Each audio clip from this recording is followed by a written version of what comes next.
Alors, Shalom, nous reprenons les halachot dont nous avons parlé. C'était l'allumage des néroth. Il arrive que pour allumer les néroth, on ait besoin de les préparer. C'est-à-dire, par exemple, de mettre la mèche dans un flotteur.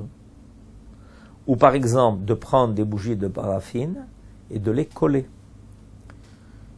Or, ce travail n'est pas permis pendant la fête. Donc, pensons à cela. D'ailleurs, il serait bien qu'avant la fête, on se fasse une liste des choses qui sont importantes et essentielles pour ne rien oublier concernant les 2 jours de fête. Alors donc, la veille de la fête, et en général, cette tâche revient au mari de préparer les néroth.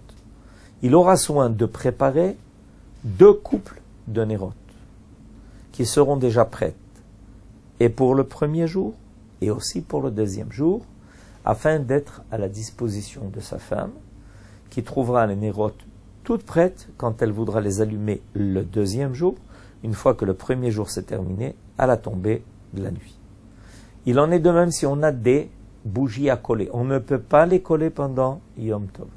On devra les coller avant Yom Tov, ou les renouveler sans pour autant les coller.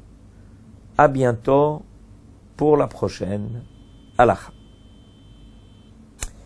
Alors, les 2 soirs de Rosh Hashanah, qui sont 2 jours distincts, comme on l'a dit, en effet, à l'époque où on sanctifiait le mois, en voyant la lune, on arrive à Rosh Hashanah à cette situation-là. Parce que c'est la seule fête qui tombe en début de mois. Et donc on avait toujours un doute, et pour éviter de rester dans le doute, nos sages ont décrété qu'il y aurait 2 jours de Rosh Hashanah. Ces 2 jours-là, on fait, selon le décret de nos sages, le kiddush, et le premier soir, et le deuxième soir. Ce kiddush est un kiddush de fête. Et quand on devra rappeler qu'il s'agit de Rosh Hashanah, on dira Mekadesh Israël veyom ha-zikaron. La formule concernant Rosh Hashanah est Yom ha-zikaron. Zikaron veut dire le jour du souvenir.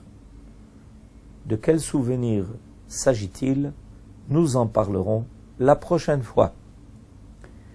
À bientôt.